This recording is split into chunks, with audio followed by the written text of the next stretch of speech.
Penguin Random House Audio presents The Fellowship of Puzzlemakers by Samuel Burr.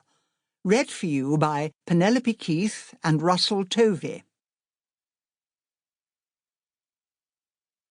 Hello, I'm Samuel Burr, the author of The Fellowship of Puzzlemakers, and it's my pleasure to welcome you to the audiobook of my debut novel.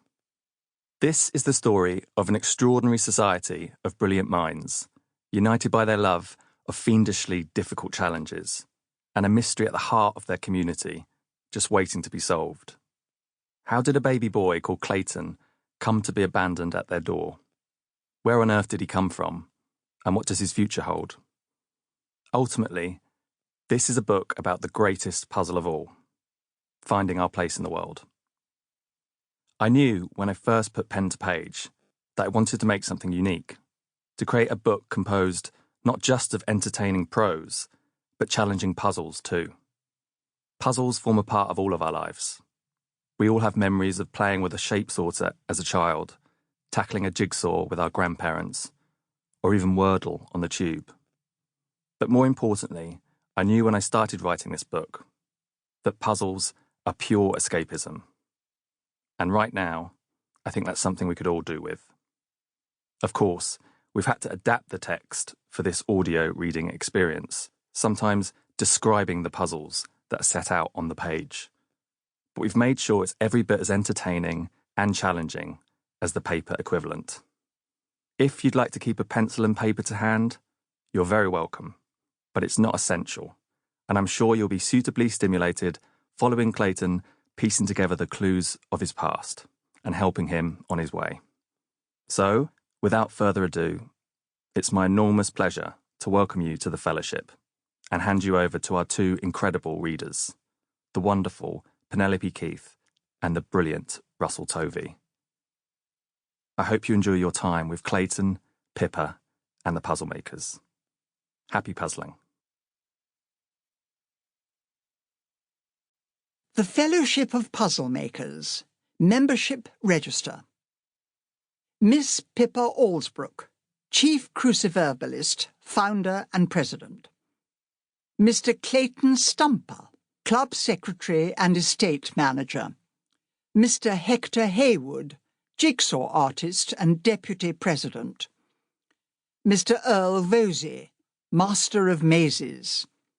Sir Derek Wadlow, Codebreaker. Miss Jean Watkins, Chief Trivialist. Mr. Jeff Stirrup, Lead Arithmetician. Miss Nancy Stone, Queen of Quizzes. Mr. Eric Stoppard, Minister for Mechanical Puzzles. Mr. Martin Dudeny, Metal and Glassmaker. Mr. Jonty Entwistle, Wordsmith and Riddler. Mr. Nigel Bentham, Games Master.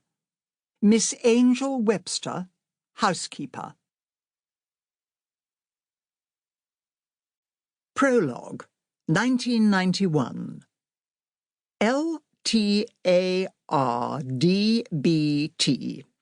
ID, IWT, UTAADLHWXE, DU, EJOOATBPZTGH!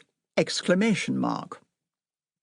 The shiny brass plaque affixed to the front door was plain gobbledygook to some, but for many who visited this grand house on the outskirts of Bedfordshire, and certainly for the people who resided here, it made perfect sense. It was a basic +11 Caesar shift, with each letter replaced with the one 11 places further along in the alphabet. Nothing too fiendish at all. Welcome to the Fellowship of Puzzlemakers. Beneath it, a laminated slip of paper read, "Our buzzer is playing up.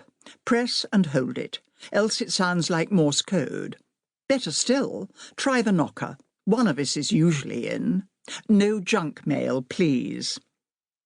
Pippa Allsbrook stood with her back to the house and felt her entire weight collapse against the arched oaken door. She'd pulled it shut the moment she'd stepped outside and clocked the peculiar delivery on the front steps, which had appeared almost out of thin air. A hat box.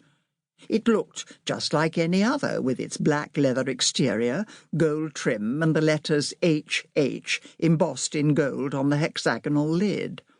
But it was the contents, or more specifically, the noise coming from the thing, which really confounded her. An insistently high-pitched, piercing sound that, up close, really couldn't be confused with anything else at all. As Pippa removed the lid, which had been left deliberately unsecured, she was so overcome her legs started to buckle. She reached for the pillar of the porch to steady herself, and folded her spare hand against her pounding chest, stealing another glimpse inside. Surely not.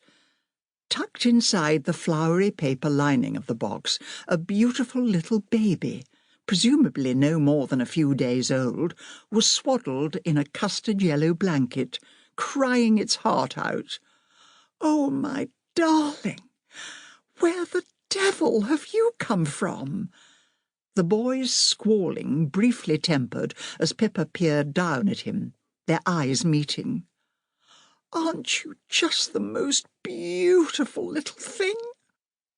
She wasn't used to throwing out such airy blandishments, but the tiny little person looking up at her, a boy if the blue of his romper suit was anything to go by, was perfect in every way imaginable.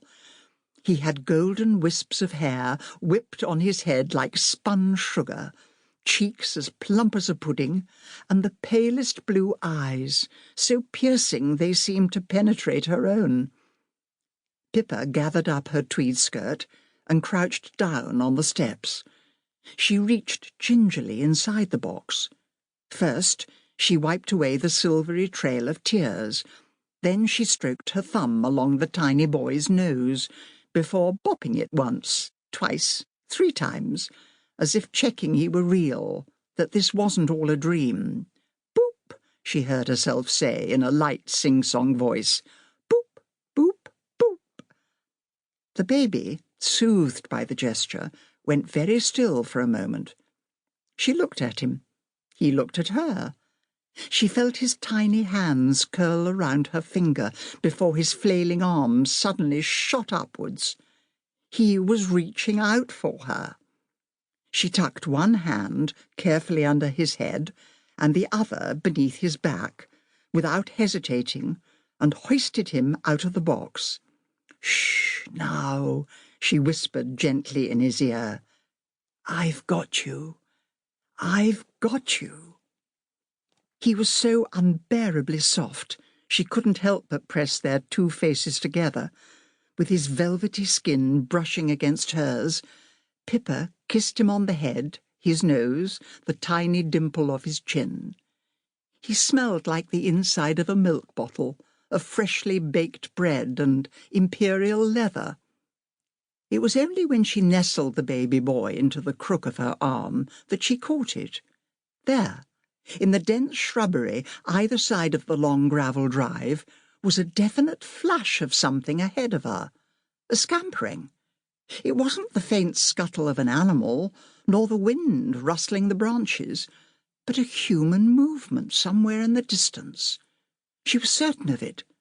Someone was out there. Someone was watching. "Step forward," she wanted to say. "Why are you leaving this baby with us?"